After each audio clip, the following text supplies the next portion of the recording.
Hey everybody, welcome back to the channel. I've made it through the end of week 5 with 2 injections to go, and I'll give you an update in this video. Before I do, I want to shout out another informative YouTube channel by Michael Morelli.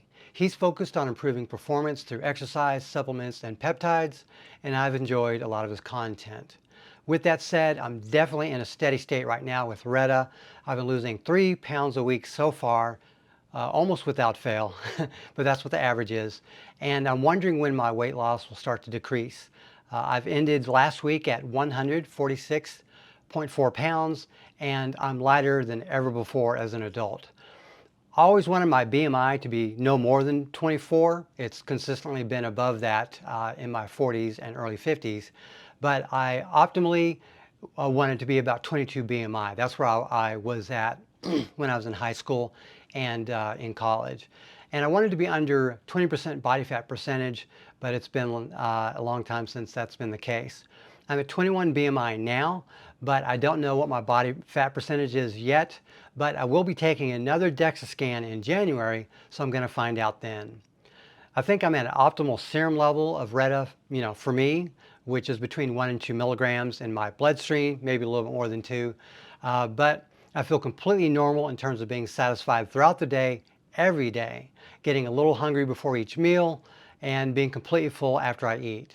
So there's not a lot of variance at this point for me. I rarely, if ever, hear any food noise.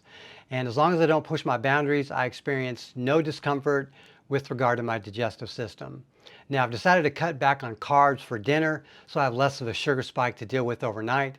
And I'm also prioritizing high carbs in my first meal of the day. So I'll still do the lunch and dinner thing, or sometimes a late breakfast instead of a lunch.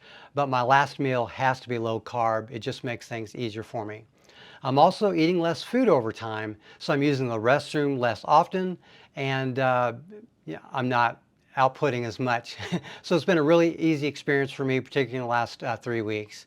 I'm prioritizing proteins and then fats, and then carbs as an energy source. And I take a daily multivitamin every morning, and by now I've really optimized my diet for Retta, but I really do need to start exercising as soon as this experiment is over. And just a reminder, I'm deliberately not doing strength training at this time. That's because I don't want to tamper with this existing experiment. Once I reach a maintenance level, I'll be implementing strength programs that I've built from scratch using a lot of the most effective compound and isolation exercises out there. So let me go over the various positive and negative side effects I'm experiencing so far as I've progressed through week 5, beyond the rapid fat loss that I'm experiencing, which could debatably be too quick at this point. So the side effects are, well, my tastes have changed.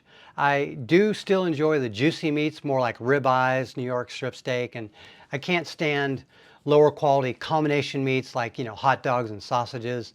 I already prefer beef and then chicken and invariably pork, but I've never really enjoyed seafood since childhood. It's just I'm never going to get into it. It is what it is. Retta just enforces food quality for me as near as I can tell. These preferences get lowered when my serum level is high, so I can only eat like ribeyes with barbecue sauce added and like wings with barbecue or hot sauce. And I'm willing to lower food quality at that point if it helps me meet my minimum calorie threshold, or I'll even drink a soda if it helps me reach that point. But some low quality foods are just more appealing than others, like maybe a certain type of cheesy macaroni, add some chili to it, that kind of thing I could really get into, but just like your stock box of macaroni just isn't going to cut it for me. But I have to make choices based on my hunger level and foods available to me. And to be clear, I'm trying to maintain 2 meals a day. It gets hard sometimes, but that's the goal. I do not want rapid fat loss. I want moderate but consistent fat loss over time. I am down to drinking 1 Monster Energy a day from 2 during the week. However, on weekends when I play disc golf, I usually drink a second Monster Energy in the early afternoon. That said, I don't usually finish that second drink. and I usually store it in my blender bottle for the next day, in the morning to drink first before opening another can. And I'm really enjoying the Bay coconut drinks right now, not just for the extra potassium, but the flavor is nice, at least for a couple of the variants of coconut. And it's only 10 calories per bottle, and it's like 18 ounces. So it takes me a full day to go through one of these bottles. And I sip it throughout the evenings mostly, and towards the end of the day, towards the night when I'm going to bed, I'll even just keep it, on my bedside in case I get dehydrated at night. It's something I've had to deal with for the last decade or more, and something I still have to deal with, but it is minimized a lot. And of course, I haven't had calf cramps in at least a month at this point. So if I want something sweet, I'll also use my 0-calorie drink mix with artificial sweetener to satisfy that desire, and that's usually if I run out of Bay for the evening and maybe I don't have a supply, another drink available. But I do notice that the creatine that I add to the drink mix, it just makes it less palatable now. I didn't notice that initially, but at this point, if I add creatine, I'm really not interested in the drink. But if I add it, do not add creatine, I'm sorry. It tastes good enough, but I will still add my electrolyte. I have a tiny electrolyte powder that I'll add to it, which doesn't really harm the taste. In fact, I think it adds a tiniest bit of salt to it, makes it taste a tiny bit better. I'm probably going to make a video on this particular one. I'm not sponsored by them or anything. I'm not even a monetized channel.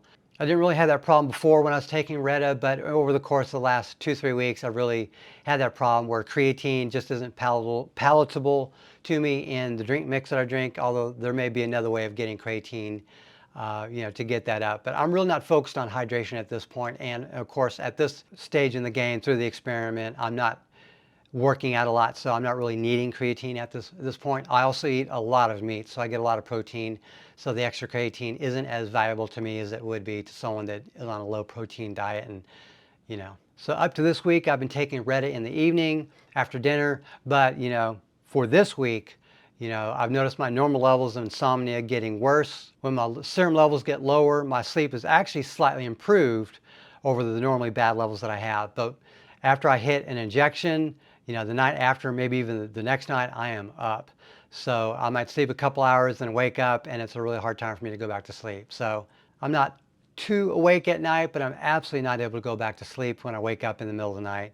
And also this dichotomy changes, and my naps become stronger towards the end. So it's just really this kind of weird experience. Overall, it's about net neutral, but I do think once I get to this maintenance weight and I titrate off Reta, I think my sleep problems will be fixed a fair bit. I think my sleep quality will improve. I've also just ordered a new magnesium supplement, which I'll probably do a video on that as well, just completely separate, again, not sponsored. But that I took last night, and it did help me actually get to sleep. It was the first time I felt almost a sedative effect, so that was actually kind of cool. And one thing I'm noticing is a little bit more fatigue than previous weeks. I didn't really think it was a problem for me in the first 3 weeks. The fourth week, I kind of felt it, but it's really more noticeable now. So I'm at a steady state, and I think I've lost enough body fat and weight overall to where the fatigue is more noticeable on average. So I think the combination of high dose side effects and just having lower food amount daily over time is causing this. Another thing, I'm definitely feeling a few burps after each and every injection, but by the next day, they're gone. So since I'm taking it in the morning, I'll feel some burps occasionally throughout the day. I'm also making sure that I don't go to bed until over 3 hours after dinner. So I might go to bed at 7 p.m. and then maybe 10 p.m. or 10:30, I'll then get in bed, lean against the bed, and maybe closer to 11, I'll actually lie down. I don't really experience any burping overnight, and then the next day or 2 to 3, I'm not really experiencing any burps at all. And just an FYI, I lay down on my back to start, but for the rest of the night, I basically toggle between the left and right sides. I never really get on my back again. That's just how I operate, so that's why I tend to lay down on my back first, because I'm really not back there the rest of the night. One thing I want to mention is, having gone through the carnivore diet in the past and going through ketosis, some of the side effects I feel remind me of ketosis, and I don't know if that's good or bad, but to me at least, that's what it feels like. I get more dehydration, but thankfully these Bay drinks raise my potassium levels enough to where I no longer get calf cramps, and I'm going to continue to drink those even once I get off Reta.